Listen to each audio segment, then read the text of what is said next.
ਵਾਹਿਗੁਰੂ ਜੀ ਕਾ ਖਾਲਸਾ ਵਾਹਿਗੁਰੂ ਜੀ ਕੀ ਫਤਿਹ। ਗਿਆਨੀ ਰਘਵੀਰ ਸਿੰਘ ਨੇ ਜੋ ਸ਼੍ਰੋਮਣੀ ਗੁਰਦੁਆਰਾ ਪ੍ਰਬੰਧਕ ਕਮੇਟੀ ਦੇ ਇਲਜ਼ਾਮ ਲਾਏ ਨੇ, ਲਗਾਤਾਰ ਸ਼੍ਰੋਮਣੀ ਕਮੇਟੀ ਆਪਣੇ ਹੀ ਕਰਮਾਂ ਕਰਕੇ ਕਿਤੇ ਨਾ ਕਿਤੇ ਫਸਦੀ ਦਿਖਾਈ ਦੇ ਰਹੀ ਹੈਗੀ। ਇਹ ਸਾਰੇ ਗੱਲ ਦੀ ਜਾਣਕਾਰੀ ਲੈਣ ਦੇ ਲਈ ਆਪਾਂ ਹਰਮੀਤ ਸਿੰਘ ਕਾਲਕਾ ਨਾਲ ਗੱਲ ਦੀ ਸ਼ੁਰੂਆਤ ਫਤਿਹ ਦੀ ਸਾਂਝ ਕਰਨ। ਹਰਮੀਤ ਸਿੰਘ ਜੀ ਵਾਹਿਗੁਰੂ ਜੀ ਕਾ ਖਾਲਸਾ ਵਾਹਿਗੁਰੂ ਜੀ ਕੀ ਫਤਿਹ ਜੀ। ਹਰਮੀਤ ਸਿੰਘ ਜੀ, ਗਿਆਨੀ ਰਘਵੀਰ ਸਿੰਘ ਨੇ ਜਿਹੜੇ ਇਲਜ਼ਾਮ ਲਾਏ ਨੇ ਭਾਈ ਵਡਾਲਾ ਪਿਛਲੇ 10 ਸਾਲਾਂ ਤੋਂ ਉਹੀ ਇਲਜ਼ਾਮ ਲਗਾਤਾਰ ਲਗਾਉਂਦੇ ਆ ਰਹੇ ਨੇ।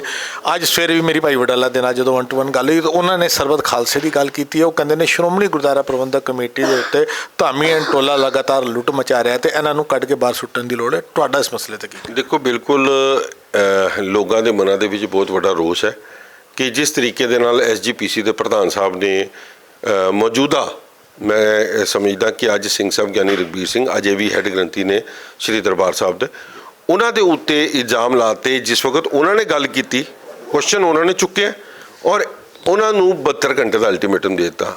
ਇਹ ਗੱਲ ਜਿਹੜੀ ਹੈ ਕਿ ਉਲਟਾ ਚੋਰ ਕੋਤਵਾਲ ਕੋ ਡਾਂਟੇ ਵਾਲੀ ਗੱਲ ਹੋ ਗਈ ਕਿ ਜਦ ਤੁਹਾਡੇ ਖਿਲਾਫ ਅਗਲਿਆਂ ਨੇ ਅਗਰ ਕੋਈ ਇਲਜ਼ਾਮ ਲਾਏ ਨੇ, ਉਹ ਠੀਕ ਨੇ ਗਲਤ ਨੇ, ਤੁਸੀਂ ਉਹਦੀ ਤਹਿਕੀਕਾਤ ਕਰੋਗੇ ਕਿ ਨਹੀਂ ਕਰੋਗੇ? ਜਾਂ ਤੁਸੀਂ ਆਪਣੀ ਐਗਜ਼ੈਕਟਿਵ ਬੁਲਾ ਕੇ ਸਿੱਧਾ ਹੀ ਉਹਨਾਂ ਨੂੰ 72 ਘੰਟੇ ਦਾ ਅਲਟੀਮੇਟਮ ਦੇ ਦਿੱਤਾ। ਸਰਦਾਰ ਸਾਹਿਬ, ਤੁਸੀਂ ਪ੍ਰਧਾਨ ਹੋ ਸ਼੍ਰੋਮਣੀ ਕਮੇਟੀ ਦੇ, ਤੁਹਾਡੀ ਜ਼ਿੰਮੇਵਾਰੀ ਬਣਦੀ ਹੈ ਕਿ ਤੁਹਾਡੇ ਉੱਤੇ ਅਗਰ ਕੋਈ ਇਲਜ਼ਾਮ ਲੱਗੇ ਨੇ ਉਹਦੀ ਤਹਿਕੀਕਾਤ ਕਰੋ, ਉਹਦੀ ਕਮੇਟੀ ਬਣਾਓ, ਉਹਨੂੰ ਚੈੱਕ ਕਰਾਓ। ਕਿਉਂਕਿ ਤੁਸੀਂ ਹਰ ਗੱਲ ਦੇ ਉੱਤੇ ਇੱਕ ਬਾਦਲ ਪਰਿਵਾਰ ਨੂੰ ਪ੍ਰੋਟੈਕਟ ਕਰਨ ਦੇ ਉੱਤੇ ਲੱਗੇ ਹੋਏ ਹੋ। ਹਰ ਗੱਲ ਦੇ ਉੱਤੇ ਤੁਸੀਂ SGPC ਨੂੰ ਉਹਨਾਂ ਲਈ ਵਰਤ ਰਹੇ ਹੋ। ਔਰ ਇਹ ਜਿਹੜੀ ਗੱਲ ਹੋਈ ਹੈ, ਕਿਉਂਕਿ ਆਪਣੇ ਅੰਦਰ ਕਿਧਰੇ ਨਾ ਕਿਧਰੇ ਗਿਲਟ ਹੈਗਾ। ਅੰਬ ਸਾਹਿਬ ਦੀ ਕਮੇਟੀ ਬਣਾਈ ਗਈ ਹੈ। ਮੈਂ ਇੱਕ ਗੱਲ ਧਾਮੀ ਸਾਹਿਬ ਨੂੰ ਪੁੱਛਣਾ ਚਾਹੁੰਦਾ, ਸੰਗਤ ਨੂੰ ਜਵਾਬ ਦੇ ਦੇਣ ਕਿ ਉਸ ਗੁਰਦੁਆਰਾ ਸਾਹਿਬ ਜਿਹੜਾ ਜਿਸ ਦੇ ਇਲਾਕੇ ਦੇ ਵਿੱਚ ਪੈਂਦਾ, ਸ਼੍ਰੋਮਣੀ ਕਮੇਟੀ ਦੇ ਮੈਂਬਰ ਨੂੰ ਕਿਉਂ ਨਹੀਂ ਉਹਦੇ 'ਚ ਪਾਇਆ ਗਿਆ? ਕਿਉਂਕਿ ਉਹ ਤੁਹਾਡੇ ਨਾਲ ਇਤਫਾਕ ਨਹੀਂ ਰੱਖਦਾ। ਤੁਹਾਡੀਆਂ ਕੀਤੀਆਂ ਗਈਆਂ ਚੋਰੀਆਂ ਜਿਹੜੀਆਂ ਤੁਹਾਡੀ ਕਮੇਟੀ ਦੇ ਅੰਡਰ ਹੋ ਰਹੀਆਂ ਨੇ, ਉਹਨਾਂ ਦੇ ਵਿੱਚੋਂ ਭਾਈਵਾਲ ਨਹੀਂ ਬਣਨਾ ਚਾਹੁੰਦੇ, ਇਸ ਕਰਕੇ ਤੁਸੀਂ ਉਹਨਾਂ ਨੂੰ ਪਾਈ ਨਹੀਂ ਰਹੇ, ਕਿਉਂਕਿ ਉਹ ਤੁਹਾਡੇ ਖੁਲਾਸੇ ਕਰ ਦੇਣਗੇ।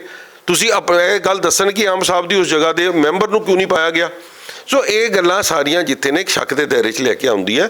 ਸੋ ਧਾਮੀ ਸਾਹਿਬ ਨੂੰ ਉਹਦੀ ਕਲੈਰਿਟੀ ਦੇਣੀ ਚਾਹੀਦੀ ਹੈ ਇੰਸਟੈਡ ਆਫ ਕਿ ਹੈੱਡ ਗ੍ਰੰਥੀ ਸਾਹਿਬ ਦੇ ਉੱਤੇ ਉਹਨਾਂ ਨੂੰ 72 ਘੰਟੇ ਦਾ ਅਲਟੀਮੇਟਮ ਦੇ। ਧਾਮੀ ਸਾਹਿਬ ਨੇ ਅਲਫਾਜ਼ ਵਰਤੇ ਸੀ ਕਿ 72 ਘੰਟੇ 'ਚ ਅਗਰ ਕੋਈ ਕੰਮ ਨਹੀਂ ਹੋਇਆ ਤਾਂ ਅਸੀਂ ਕਾਨੂੰਨੀ ਕਾਰਵਾਈ ਕਰਾਂਗੇ।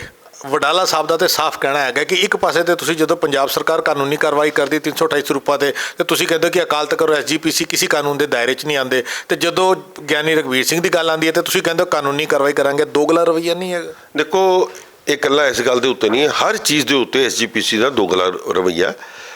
ਮੈਂ ਸਮਝਦਾ ਕਿ ਇਹ ਧਾਮੀ ਸਾਹਿਬ ਦਾ ਜਿਹੜਾ ਬਿਆਨ ਵੀ ਹੈ ਨਾ, ਇਹ ਬੜੀ ਫਰਸਟ੍ਰੇਸ਼ਨ ਦੇ ਵਿੱਚ ਹੈ ਕਿ ਕਿਧਰੇ ਹੋਰ ਖੁਲਾਸੇ ਨਾ ਹੋ ਜਾਣ। ਇਹ ਡਰ ਪਾਉਣ ਦੀ ਗੱਲ ਕੀਤੀ ਜਾ ਰਹੀ ਹੈ। ਉਹਨਾਂ ਨੂੰ ਇਹ ਸਮਝਣਾ ਚਾਹੀਦਾ ਹੈ ਜਿਸ ਕੁਰਸੀ ਤੋਂ ਬੈਠੇ ਆ ਉਹਦੀ ਇੱਕ ਬੜੀ ਵੱਡੀ ਮਰਿਆਦਾ ਹੈ।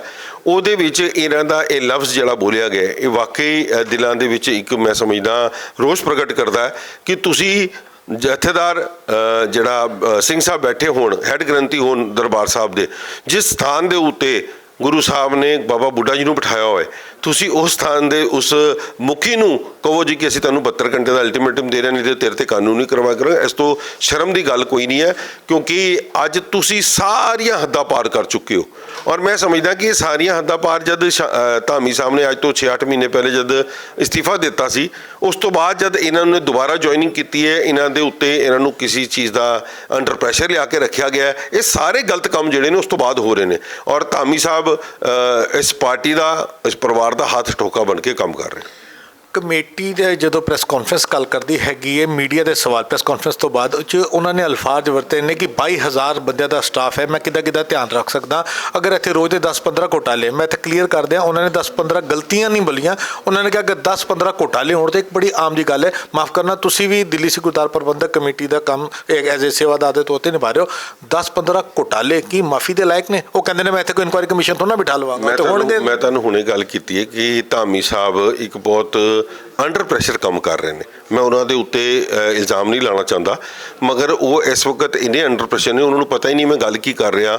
ਜੇ ਤੁਸੀਂ ਘੁਟਾਲਿਆਂ ਦਾ ਨਾਮ ਲੈ ਰਹੇ ਹੋ ਤਾਂ ਘੁਟਾਲੇ ਹੁੰਦੇ ਨੇ ਜਿਹਦੇ ਵਿੱਚ ਤੁਸੀਂ ਆਪ ਸ਼ਾਮਿਲ ਹੋਵੋ। ਜੇ ਕਿੱਥੇ ਗਲਤੀਆਂ ਹੋ ਰਹੀਆਂ ਤਾਂ ਉਹਨੂੰ ਸੁਧਾਰੋ ਤੁਸੀਂ। ਮੈਂ ਉਸ ਸ਼੍ਰੋਮਣੀ ਕਮੇਟੀ ਅਦਾਰੇ ਨੂੰ ਬਦਨਾਮ ਨਹੀਂ ਕਰਨਾ ਚਾਹੁੰਦਾ, ਮਗਰ ਦਿਨ ਰਾਤ ਤੁਹਾਡੇ ਅੱਖਾਂ ਥੱਲੇ ਇੰਨਾ ਕੁਝ ਹੋ ਰਿਹਾ, ਤੁਸੀਂ ਉਹਦੀ ਤਹਿਕੀਕਾਤ ਕਿਉਂ ਨਹੀਂ ਕਰਦੇ, ਉਹਦੀ ਕਾਰਵਾਈਆਂ ਕਿਉਂ ਨਹੀਂ ਕਰਦੇ, ਉਹਨਾਂ 'ਤੇ ਐਕਸ਼ਨ ਕਿਉਂ ਨਹੀਂ ਕਰਦੇ? ਕਿਉਂਕਿ ਐਕਸ਼ਨ ਜਦ ਕਰਦੇ ਆ ਤੇ ਪਿੱਛੋਂ ਪੋਲੀਟੀਕਲ ਲੀਡਰ ਦੇ ਪ੍ਰੈਸ਼ਰ ਆ ਜਾਂਦੇ ਨੇ। ਜੇ ਅਗਰ ਕਿਸੇ ਨੂੰ ਸਸਪੈਂਡ ਕਰਨ ਦੀ ਗੱਲ ਕਰਦੇ ਨੇ, ਸੋਚਦੇ ਵੀ ਨੇ, ਤੇ ਉਸ ਤੋਂ ਪਹਿਲਾਂ ਕਾਗਜ਼ ਲਿਖਣ ਤੋਂ ਪਹਿਲਾਂ ਉਹਨਾਂ ਨੂੰ ਉੱਪਰੋਂ ਪ੍ਰੈਸ਼ਰ ਆ ਜਾਂਦਾ, ਕਿਉਂਕਿ ਉਹ ਵੋਟ ਬੈਂਕ ਹੈਗਾ। ਜਿਸ ਤਰੀਕੇ ਦੇ ਨਾਲ ਅੱਜ ਪੰਜਾਬ ਦੇ ਵਿੱਚ ਸਿੱਖੀ ਖਤਮ ਹੋਈ ਹੈ, ਉਹਦਾ ਕਾਰਨ ਵੀ ਇਹੀ ਸੀ ਨਾ ਕਿ ਜਦ ਅਸੀਂ ਵੋਟ ਮੰਗਣ ਜਾਣਾ ਹੈ, ਸਾਨੂੰ ਕ੍ਰਿਸਚਨਾਂ ਦੀ ਵੀ ਵੋਟ ਦੀ ਲੋੜ ਹੈ ਤੇ ਆਪਾਂ ਉੱਥੇ ਪ੍ਰਚਾਰ ਪ੍ਰਸਾਰ ਕਰਨ ਵਾਸਤੇ ਆਪਣੇ ਬੰਦੇ ਵੀ ਨਹੀਂ ਭੇਜ ਸਕਦੇ। ਅੱਜ ਉਹੀ ਹਾਲ ਐਸਜੀਪੀ ਦੇ ਇੰਟਰਨਲ ਸਿਸਟਮ ਦੇ ਵਿੱਚ ਹੋ ਰਿਹਾ। ਮੈਂ ਸਮਝਦਾ ਕਿ ਅੱਜ ਸਰਕਾਰਾਂ ਨੂੰ ਸੰਗਿਆਨ ਲੈਣਾ ਚਾਹੀਦਾ, ਭਾਵੇਂ ਉਹ ਸਟੇਟ ਦੀ ਸਰਕਾਰ ਦੇ ਅੰਡਰ ਹੈ, ਭਾਵੇਂ ਉਹ ਸੈਂਟਰ ਦੀ ਸਰਕਾਰ ਦੇ ਅੰਦਰ ਹੈ। ਇਹਨਾਂ ਨੂੰ ਸੰਗਿਆਨ ਲੈ ਕੇ ਐਸਜੀਪੀ ਦੀ ਇਲੈਕਸ਼ਨ ਕਰਾਉਣੀ ਚਾਹੀਦੀ ਹੈ।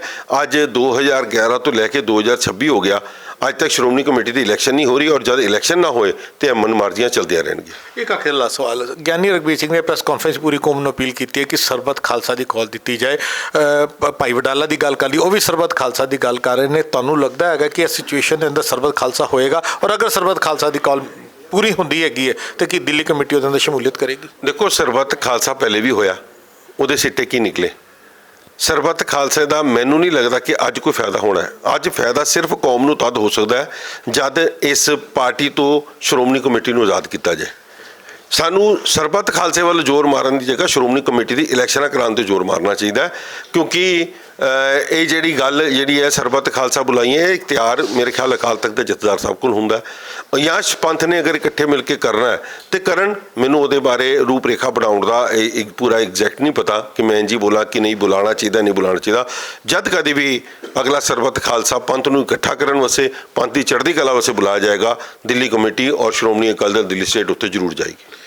ਸ਼੍ਰੋਮਣੀ ਗੁਰਦੁਆਰਾ ਪ੍ਰਬੰਧਕ ਕਮੇਟੀ ਤੇ ਲੱਗੇ ਇਲਜ਼ਾਮਾਂ ਤੋਂ ਬਾਅਦ ਦਿੱਲੀ ਕਮੇਟੀ ਦਾ ਕੀ ਰੁਖ ਹੈ? ਸਾਡੀ ਕੋਸ਼ਿਸ਼ ਸੀ ਕਿ ਦਿੱਲੀ ਕਮੇਟੀ ਦੇ ਪ੍ਰਧਾਨ ਸਰ ਹਰਮੀਤ ਸਿੰਘ ਕਾਲਕਾ ਦੇ ਨਾਲ ਇਸ ਮਸਲੇ ਤੇ ਗੱਲ ਕਰੀਏ। ਆਉਣ ਵਾਲੇ ਸਮੇਂ 'ਚ ਅਗਲੀ ਖਬਰ ਲੈ ਕੇ ਫਿਰ ਹਾਜ਼ਰ ਹੋਵਾਂਗੇ। ਲੈਣੇ ਸਰ ਹਰਮੀਤ ਸਿੰਘ ਤੋਂ ਇਜਾਜ਼ਤ। ਹਰਮੀਤ ਸਿੰਘ ਜੀ, ਵਾਹਿਗੁਰੂ ਜੀ ਕਾ ਖਾਲਸਾ, ਖਾਲਸਾ ਵਾਹਿਗੁਰੂ ਜੀ ਕੀ ਫਤਿਹ।